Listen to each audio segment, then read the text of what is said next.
Մեր թվարկությունից առաջ 782 թվականին Արգիշտի առաջինը այստեղ վերաբնակեցրեց 6600 զինվորներ Խատե և Ծուպանի երկրներից։ Նրանք հնամենի Երևանի առաջին բնակիչներն էին։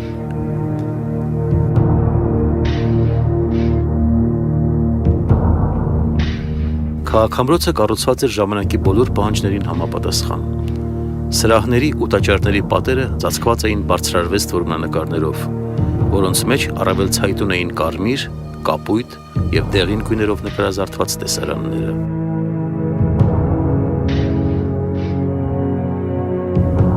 Հենց այս քաղաք-ամրոցի տարածքից էլ հայտնաբերվել են մեր թվարկությունից առաջ 6-4-րդ դարերին վերաբերող արծաթե 3 եզակի եղջերագավաթները։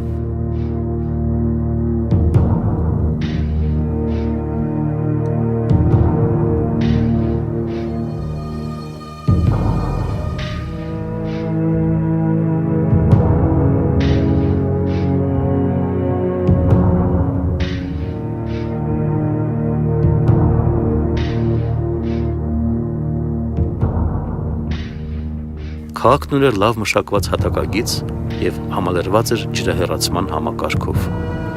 Առանձնանում էին պալատական, կրոնական, տնտեսական ու զորանոցների թաղամասերը։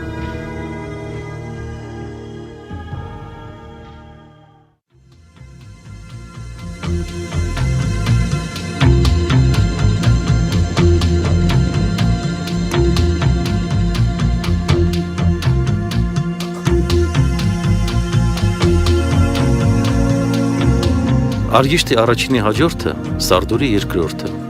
դարձյալ հայացքն ուղղեց հարավ և Տուշպավանից հարավ-արևելք կառուցեց նոր քաղաք՝ Սարդուրի Խինիլին։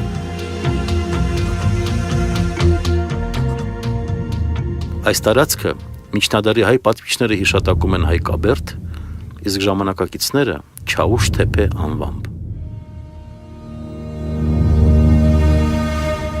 Քաղաք-ամրոցը կառուցվել է միակտոր ժայռի վրա, դրա գագաթը հարթեցվել է, վերածվել քարե պողոտայի, որից մուտքեր են բացվել դեպի ամրոցի տարբեր հատվածները։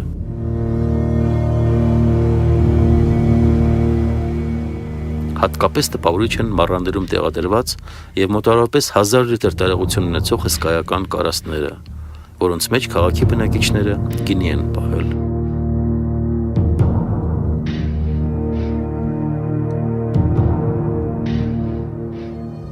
Քաղաքի տնտեսական հատվածներում են գտնվել ջրի 4 պահեստարանները։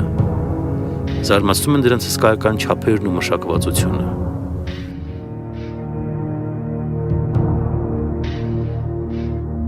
Այս հզոր ամրոցը մեր թվարկությունից առաջ 8-րդ դարի երկրորդ կեսին պաշտպանել է Ուրարտուի հարավային սահմանները ասորացիների ու նրանց դաշնակիցների հաճախակի արշավանքներից։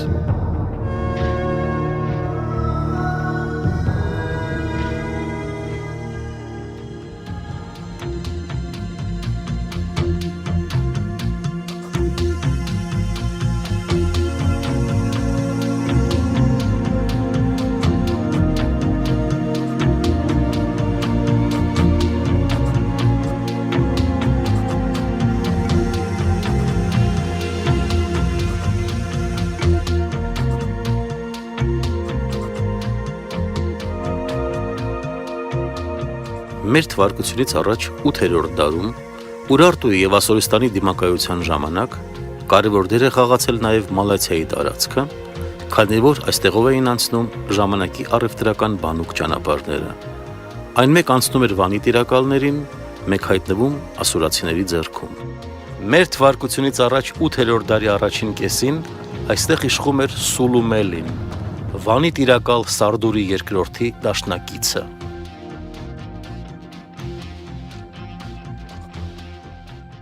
Մենք Մալաթիայի թանգարանում ենք։ Այստեղ բակում տեղադրված է նշանավոր բարձրաքանդակներից մեկը։ Բարձրաքանդակի վրա պատկերված է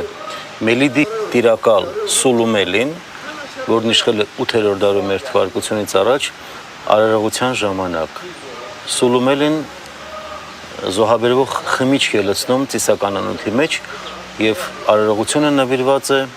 Հողմի եւ տարեքի աստված Թեշուբին, որը ձեռքին պահում է եռաճյուղ կայծակի խորհրդանիշը եւ ետևում նշված է նրա գաղափարագիրը։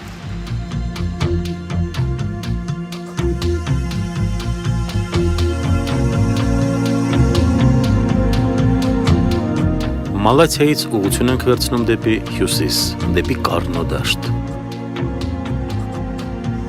Մեր թվարկությունից առաջ 7-րդ դարի նշանավոր ուրարտական հուշարձաններից է Կառնո դաշտում գտնվող Ալթին թեփեն։ Մենք Երզնկայից ընդամենը 15 կիլոմետր հեռավորության վրա ենք։ Պատմական Ալթին թեփե ոսկե բլուր հուշարձանի տարածքում։ Հուշարձան, որ կառուցվել է 7-րդ դարում մեր թվարկությունից առաջ Վանի թագավորների, Ուրարտուի տիրակալների ջանքերով։ Սա ուրարտական պետության հզորության երկրորդ շրջանի ամենակարևոր հուշարձաններից մեկն է։ Հուշարձան, որը ունի իր աշխարհիկ եւ ծիսական կառույցները, եւ որի սրբատաշ քարերը, սենյակներն ու սյուները պահպանվելու հասել են մինչև մեզ։ Այս հուշարձանը պատմաճարտարապետական մեծագույն արժեք ունի եւ մեր երկրի պատմության վաղ շրջանի ամենանշանավոր կոթողներից մեկն է հանդիսանում։ Ալթին թեփեի հնագիտական հուշարձանի ամենաաչքի ընկնող կառույցը Խալդ Աստծո տաճարն է։ Բազալտից կառուցված ուղղանկյուն քառանկյուն սրբատաշ մի շինություն, որի 4 անկյուններում դրսի կողմից որմնահեցեր կան։ Ճարտարապետական այս համալիրը վերաբերում է 7-րդ դարին եւ կենտրոնում պատի արևմտյան հատվածում ունի զոհասեղան, ուր կատարվել են ծիսական արարողություններ։ Տաճարական նման համալիրները տարածված էին Վանի թագավորությունում 9-րդ դարի կեսերից մեր թվարկությունից առաջ եւ խոսում էին ծիսական արարողությունների եւ կրոնական կառույցների որոշակի համակարգի մասին։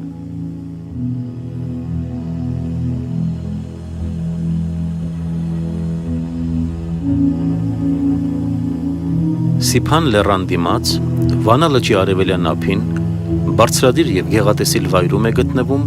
մեր թվարկությունից առաջ 7-րդ դարի կեսերի ուրարտական հայտնի ամրոցներից մեկը՝ Այանիսը։